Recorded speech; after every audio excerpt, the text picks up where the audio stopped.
छाती से लेकर और जंघा तक यहाँ जितने भी रोग आप जानते हैं वो सब पित्त के रोग। गैस बनना, एसिडिटी होना, हाइपर एसिडिटी होना, अल्सर होना, पेप्टिक अल्सर होना, खाते समय मुंह में पानी आना या मुंह का पानी बिल्कुल सूख जाना, बार बार डकार आना, खट्टी डकारें आना, हिचकियां आना, ये सब पित्त की समस्याएं हैं, पित्त के रोग। और इनकी संख्या 40 है।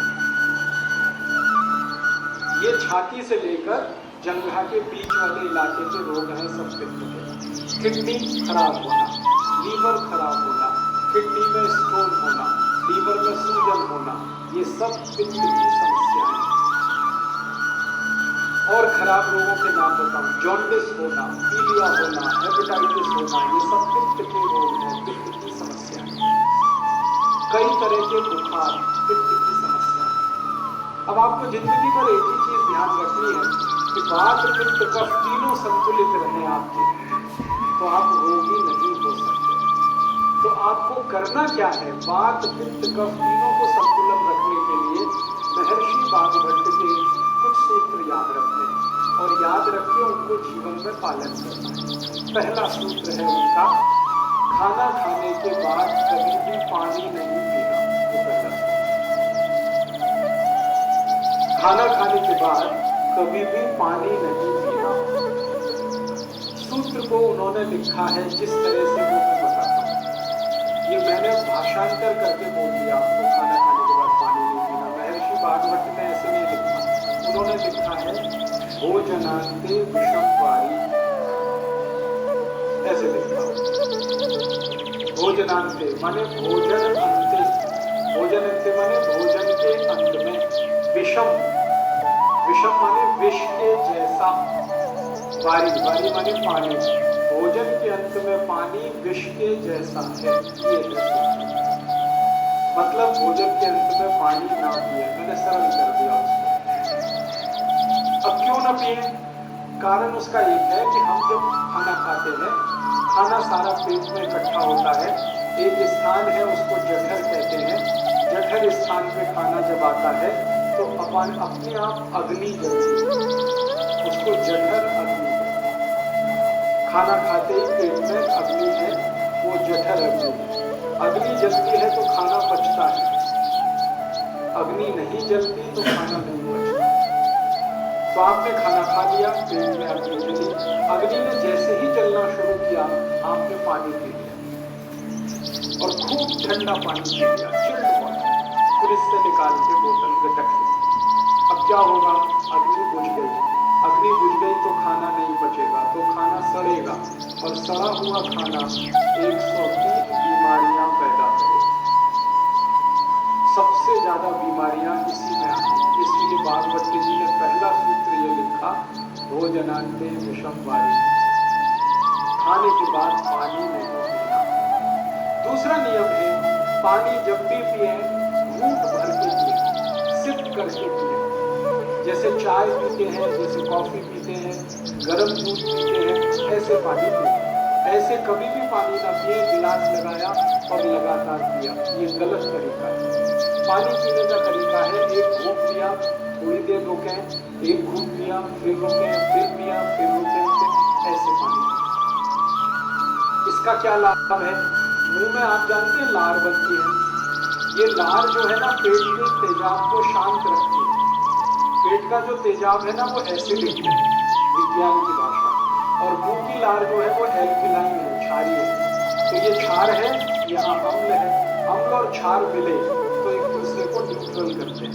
तो मुंह की लार बार बार पेट में जाए ताकि पेट का तेजाब शांत रहे, इसके लिए कहा गया घूंट पानी पिए, थोड़ा थोड़ा करके पानी पिए।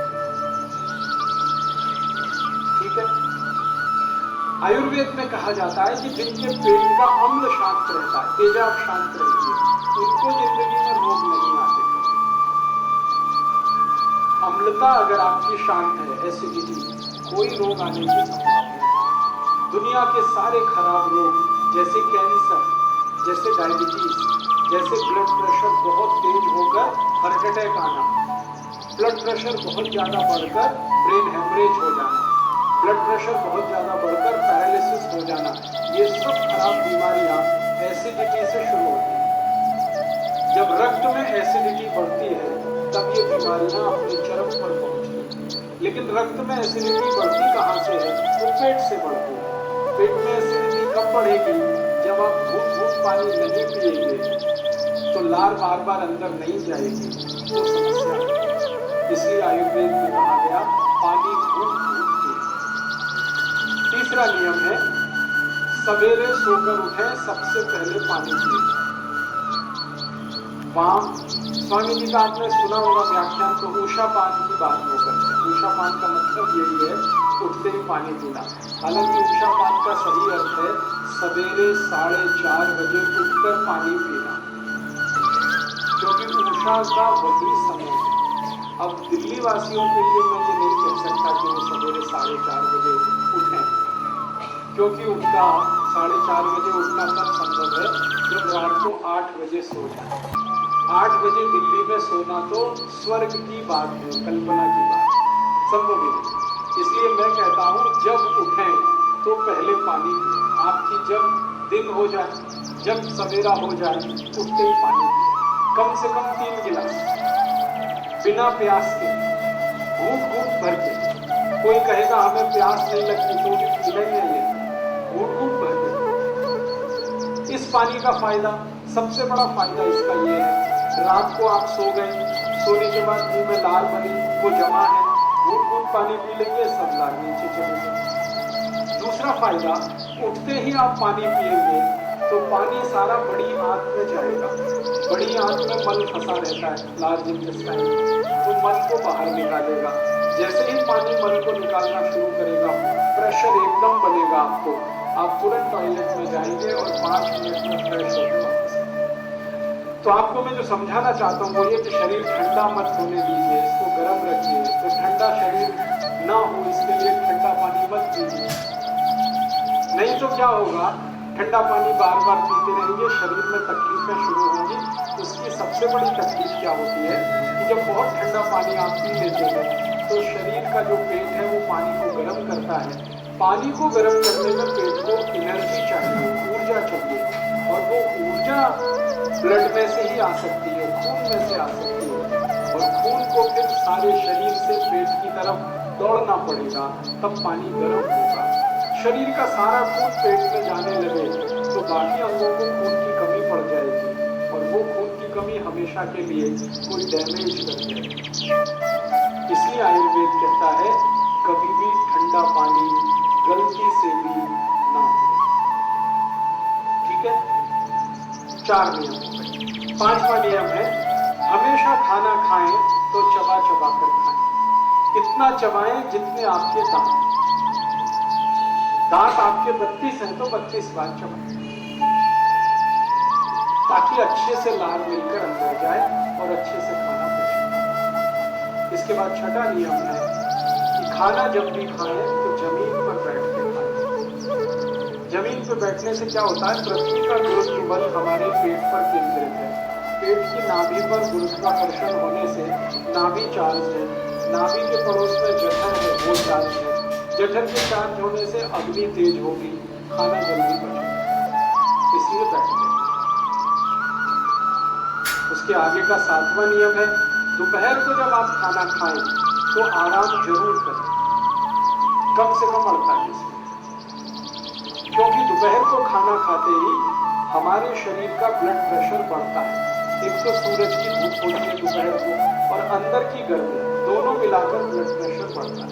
बीपी बढ़ेगा तो आराम ही करना पड़ेगा, काम नहीं कर सकते। तो दोपहर का खाना खा के आराम करें।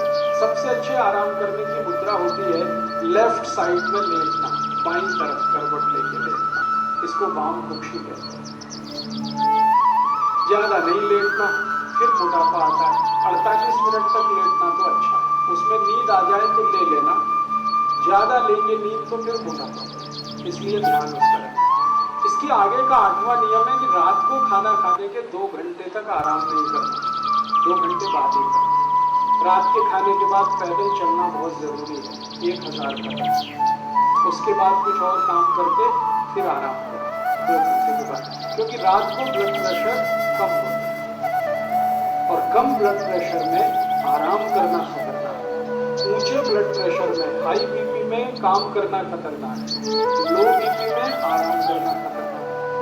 तो इसलिए रात को 2 घंटे बाद आराम करें, दोपहर को तुरंत आराम करें। इसके बाद का नवा नियम होगा कि आप जब खाना खाएं तो 2 चीजों को ध्यान रखें, एक साथ ऐसी ना खाएं जो एक दूसरे के विरोधी। ठंडा गरम साथ में ना खाएं, दूध और दही साथ में ना खाएं, उड़द की दाल और दही साथ में ना खाएं, खट्टे फल और दूध साथ में ना लें, कटहल की सब्जी के साथ दूध ना खाएं, कच्ची प्याज खा रहे हैं तो दूध नहीं खाएं, दही में नमक डाल के ना खाएं, हमेशा दही में मीठी चीज डालें। ये आपको थोड़ा झटका लगेगा, ये क्या बोल दिया, दही में नमक ना खाएं, क्योंकि रायता तो बिना नमक के बनता नहीं है। बात ऐसी है कि ये जो दही है ना, ये जीवाणुओं का घर है। अगर आप लेंस लगा के देखेंगे तो दही में लाखों जीवाणु होते हैं। हम लोग अंग्रेजी में उनको लैक्टोबैसिलस कहते हैं। ये जीवाणु जीवित चाहिए पेट को। आप दही में 1 चुटकी नमक डाल दीजिए, सब जीवाणु 1 मिनट में ही मर जाते हैं। अब मर गए तो दही खाया वो बेकार। इसलिए जीवित जीवाणु दही के साथ आने चाहिए। तो कहा गया है कि दही बिना नमक के खाएं, या दही में बूरा डालें, खांड डालें, गुड़ डालें। तो बूरा, खांड और गुड़ से जीवाणुओं की संख्या बहुत तेज बढ़ती है, घटती है। बढ़ी हुई संख्या के जीवाणु आपको चाहिए। आखिरी नियम है, माताओं के लिए यह नियम है विशेष रूप से, घर में खाना बनाते समय कोई भी बर्तन ऐसा इस्तेमाल ना करें जो चारों तरफ से बंद हो। हमेशा खाना बनाने वाला बर्तन खुला हुआ हो, आधा खुला आधा बंद है तो भी चलेगा, पूरा बंद ना हो। क्यों? बाहर की हवा खाने को बनाते समय अंदर प्रवेश करनी जरूरी है। भागवती जी ने कहा कि भोजन को पकाते समय सूर्य का प्रकाश या पवन का स्पर्श, दोनों में से कोई एक चीज आवश्यक है। या तो भोजन बनते समय सूर्य का प्रकाश गिरे, नहीं तो पवन का स्पर्श, हवा उसमें आए। अब ये तभी संभव है जब बर्तन खुला हुआ हो। मतलब सीधा सा ये है, भागवती जी कह रहे हैं प्रेशर कुकर में खाना ना। अब प्रेशर कुकर भागवती जी के जमाने में नहीं था, लेकिन नियम उन्होंने तभी लिख दिया। उनको शायद ये अंदाजा था कि ये आदमी किसी न किसी दिन बना लेगा इसको। अब ये बात मैंने मजाक में कही, लेकिन ये बड़ी गंभीर बात है। ये प्रेशर कुकर का चक्कर बड़ा खराब है। आप जानते हैं प्रेशर कुकर एल्यूमिनियम का है। एल्यूमिनियम दुनिया का सबसे खराब मेटल है, धातु है, खाना बनाने के लिए और पकाने के लिए। मैंने एक सर्वे किया था आज से 10 साल पहले कि गरीबों को सबसे ज्यादा अस्थमा, दमा और टीबी क्यों होती है गरीबों को। उस सर्वे का रिजल्ट आया कि सारे गरीब लोग